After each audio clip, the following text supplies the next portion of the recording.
Fala galera, segunda-feira de rodada do Brasileirão e o Drops da Bola está no ar com o nosso querido João Miguel Odilon. Nosso Brunão não pode estar participando hoje e vem o nosso querido Dilon para comentar muito sobre a rodada, porque hoje não tem que ter só eu para comentar, tem que ter o Dilon também, porque tem muito assunto bom pra gente falar, né, Dilon? Muito assunto bom, PA, sempre bom estar aqui no Drops da Bola.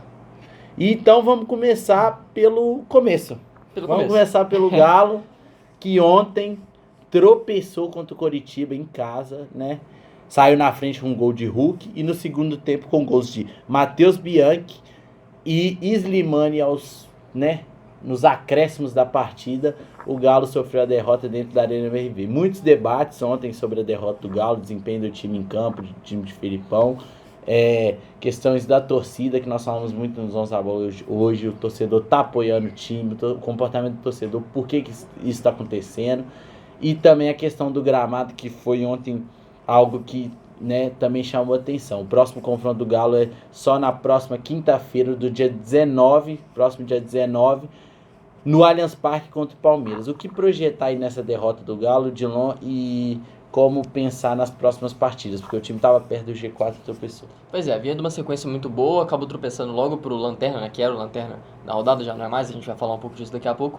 Era o Lanterna no campeonato e perder em casa, a primeira derrota na Arena MRV, e vinha de uma sequência boa desde a inauguração da Arena, com algumas vitórias, resultados bons em sequência, chegando perto do G4, estava apenas 5 pontos atrás do Bragantino, que era o vice-colocado, e acaba que tropeça num momento muito importante da temporada, né, um momento que poderia, fazer valer toda essa temporada, chegar na Libertadores, se aproximar das cabeças do campeonato, e acaba que é um tropeço de vacilos técnicos dos jogadores que não estavam nos seus melhores dias. Isso acontece, mas caso do Filipão também, taticamente, cometeu alguns erros. Por exemplo, eu acho que não era um jogo pro Patrick ter entrado, eu acho que não fazia muito sentido a presença dele em campo, não conseguiu atuar em um bom nível. O Hulk, apesar do gol, não conseguiu criar o suficiente, como a gente sabe que tem a capacidade.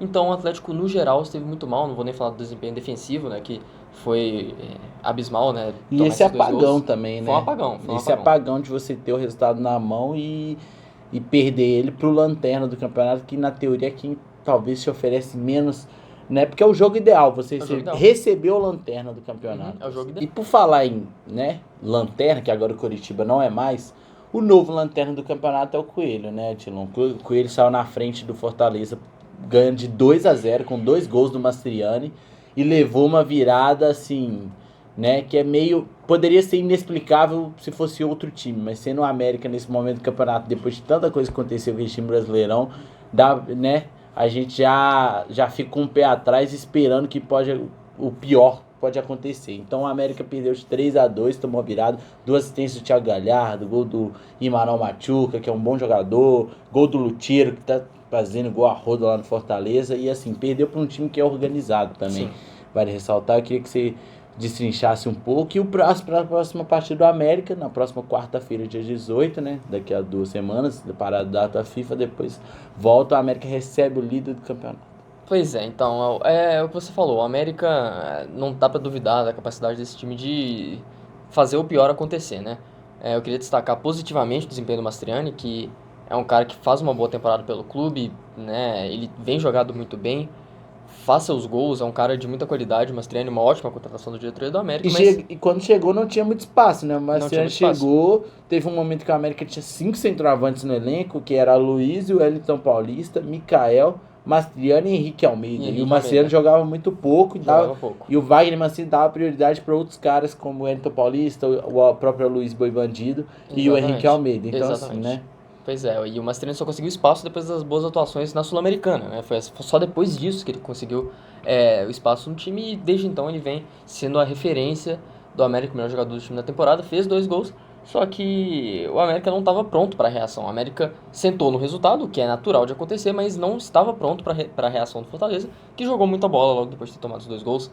Não tem como falar, o Fortaleza mostrou tudo que vinha sendo feito nesse trabalho desse ano, jogou o que não conseguiu jogar no começo da partida e conseguiu a virada que, não dá nem pra falar que surpreendeu ninguém. Eu acho que não surpreendeu nem o América, né? De bate-pronto, Dilon, pra fechar o América de bate-pronto. Em uma palavra, defina qual foi o o maior problema, o maior erro que trouxe o América a talvez estar tão próximo do rebaixamento? Nossa, não pode listar 10, não?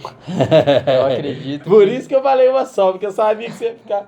São tantos problemas, São muitos problemas que dá pra ver, mas eu acho que o maior problema mesmo vai ter que ser a desorganização desse time desde o começo da temporada, a falta de planejamento, um time que não sabia se queria ficar ou não na Sul-Americana, um time que não sabia se queria brigar ou não pra não cair. Eu tive a impressão que em dado momento, agora analisando tudo, só lógico sem engenheiro de obra pronta, mas analisando tudo agora, que o América teve muito parece que montou um time pra ganhar o Campeonato Mineiro, cara. Sim. E não era isso a temporada do América, não tinha um elenco pra disputar outras coisas. E pra fechar com o Cruzeiro enfrenta o Cuiabá nesse sábado. Agora, fora de casa, né, na Arena Pantanal, tem a data FIFA, né? A CBF escolheu mandar esse jogo depois dos jogos da Seleção Brasileira, porque a Seleção Brasileira vai jogar na Arena Pantanal, então eles deram prioridade à questão do gramado para o jogo da Seleção Brasileira, né? E fica o debate se vale ou não. E o Cruzeiro se prepara, mas a rodada foi ruim pro Cruzeiro, porque o Bahia e o Goiás fizeram aquele jogaço de 6-4, né? Desde dos anos 2000, o Campeonato Brasileiro não tinha um jogo com tantos gols assim, se eu não me engano, 2003. E o Santos venceu fora de casa o Flamengo, o Inter que estava ali, o Palmeiras, desculpa, o Inter que estava ali perto venceu o Grenal. Sim. Então assim, o Cruzeiro entra numa situação difícil. Queria que você comentasse um pouco isso também, e também a questão da venda de ingressos. O Cruzeiro anunciou a venda de ingressos pro jogo contra o Flamengo na próxima quinta já, com o preço dos ingressos no mesmo valor que contra o América, R$40 e meia, R$40,60 e a inteira, né, 80 e 120. Pois é, né? É uma situação complicada. A situação do Cruzeiro na tabela nesse momento está próximo da zona de rebaixamento. Aquela partida metade para trás da tabela está muito embolada nesse momento. A gente tem muitos times que estão brigando ali para não estarem nas últimas duas vagas do rebaixamento, na 17ª e 18ª colocações, né? A gente tem o Santos, Vasco, o Cruzeiro, Bahia, o Goiás.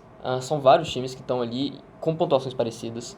E tem times que ainda não estão totalmente livres desse risco, mesmo estando um pouquinho acima na tabela, e bem pouco mesmo, poucos pontos, que é o caso do Corinthians, do São Paulo, do Inter. São times que ainda não se livraram completamente, então tudo pode acontecer. Esse ponto da tabela está extremamente bagunçado, e o Cruzeiro está se deixando bagunçar por esse momento. Não pode se deixar enrolar nessa situação na tabela, porque vai complicar a sua situação.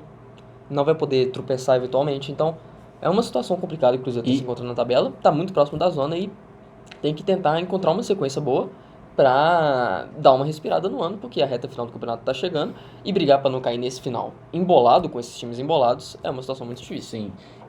Sim, Dilon. E para fechar, o Flamengo que vem para enfrentar o Cruzeiro na quinta-feira do dia 19, provavelmente terá Tite no comando técnico. O Márcio Braz já falou sobre isso. O Tite está muito próximo de assinar, só falta assinar com o Flamengo, deve fechar com o Flamengo. E também sobre o Inter também, para encerrar com a notícia que o Inter venceu o Grenal e o Renato Gaúcho se envolveu naquela polêmica, né? O Renato Gaúcho não foi dar entrevista coletiva pós-jogo, que é tradicional e é obrigatório dos treinadores, é obrigatório.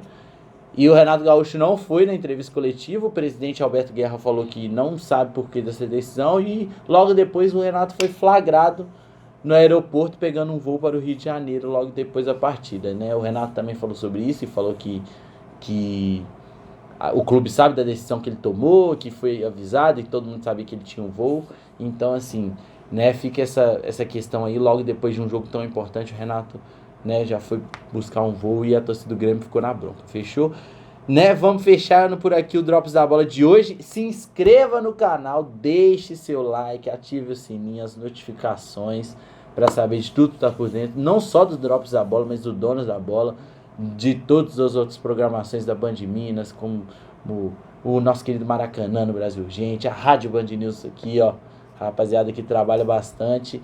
E fique ligado aí que amanhã tem mais. Fechou? Amanhã muitas informações e vamos falar também de eliminatórias da Copa amanhã, porque o Brasil joga e vai ser debate. Fechou? Muito obrigado, rapaziada. Obrigado, Dilon, pela presença. Valeu. E até amanhã, rapaziada. Valeu. Um abraço.